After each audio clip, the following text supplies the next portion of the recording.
मुख्यमंत्री पुष्कर सिंह धामी ने मसूरी गोलीकांड की 30वीं बरसी के अवसर पर मसूरी के शहीद स्मारक पहुंचकर शहीद आंदोलनकारियों को नमन किया एवं उनकी प्रतिमा पर श्रद्धांजलि अर्पित की। इस अवसर पर 10% क्षैतिज आरक्षण की व्यवस्था लागू किए जाने पर राज्य आंदोलनकारियों की ओर से मुख्यमंत्री का आभार व्यक्त किया गया।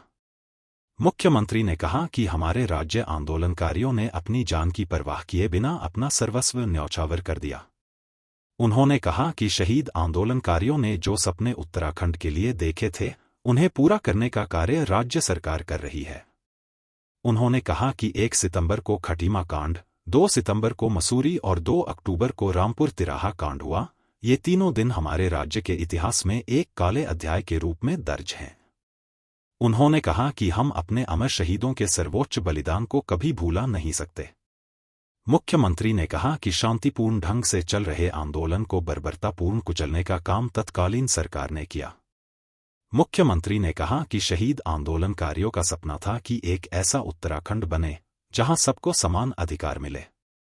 इसी लक्ष्य को लेकर राज्य सरकार आगे बढ़ रही है। मुख्यमंत्री ने कहा कि हाल में जारी नीति आयोग की सतत विकास लक्ष्यों की रैंकिंग में उत्तराखंड ने नंबर 1 स्थान प्राप्त किया है। राज्य में विकास के साथ पर्यावरण संतुलन पर भी विशेष ध्यान दिया जा रहा है। राज्य में जीईपी की शुरुआत की गई है। मुख्यमंत्री ने कहा कि इस दशक को उत्तराखंड का दशक बनाने के लिए हर क्षेत्र में तेजी से कार्य किए जा रहे हैं। आने वाले 10 वर्षों में उत्तराखंड अपने विकास और उन्नति के चरम पर होगा। इसके लिए इकोलॉजी और इकोनॉमी के समन्वय के साथ कार्य किए जा रहे हैं। उन्होंने कहा कि सरकार ने राज्य आंदोलनकारियों के प्रति कृतज्ञता व्यक्त करते हुए राज्य आंदोलनकारियों और उनके आश्रितों के लिए 10% क्षैतिज आरक्षण की व्यवस्था लागू की है एवं पेंशन दी जा रही है। मुख्यमंत्री ने कहा कि राज्य आंदोलन में हमारी नारी शक्ति की बड़ी भूमिका रही है। इसी के दृष्टिगत राज्य सरकार ने महिलाओं को राज्य की सरकारी सेवाओं में 30% आरक्षण देने का निर्णय लिया है।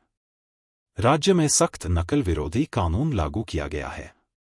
100 से ज्यादा नकल माफियाओं को जेल की सलाखों के पीछे पहुंचाने का कार्य किया गया।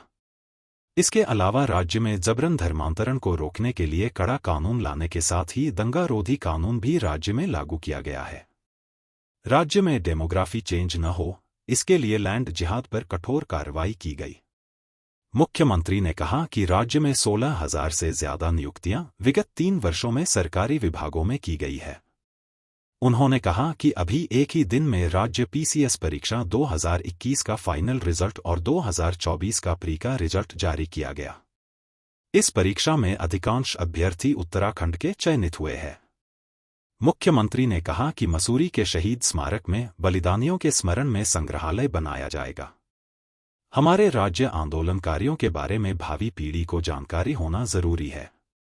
कैबिनेट मंत्री गणेश जोशी ने कहा कि 1 सितंबर को खटीमा गोलीकांड के बाद मसूरी में लोगों में भारी आक्रोश था, जिसको लेकर 2 सितंबर को आंदोलनकारी खटीमा गोलीकांड के विरोध में शांतिपूर्वक तरीके से 1 सितंबर को उधम सिंह नगर खटीमा में हुए गोलीकांड के विरोध में क्रमिक अनशन कर रहे थे।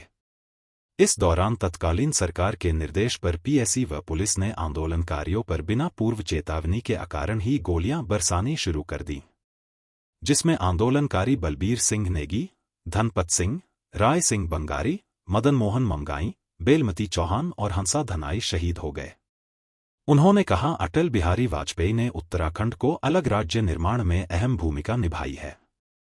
इस अवसर पर भाजपा प्रदेश अध्यक्ष महेंद्र भट्ट, पूर्व विधायक जोत सिंह गुंसोला, मसूरी नगर पालिका के पूर्व अध्यक्ष मनमोहन सिंह मल्ल, ओपी उनियाल, श्री भगवान सिंह धनई एवं राज्य आंदोलनकारी उपस्थित थे। मसूरी में जिस प्रकार से लोगों के साथ क्रूरता की गई, दमनकारी नीति अपनाई गई, वहीं खटीमा गोलीकांड भी, वह भी बहुत हिंसात्मक तरीके से दबाने का प्रयास हुआ। अनेक लोगों ने नेपाल जाकर भी अपनी जान बचाई।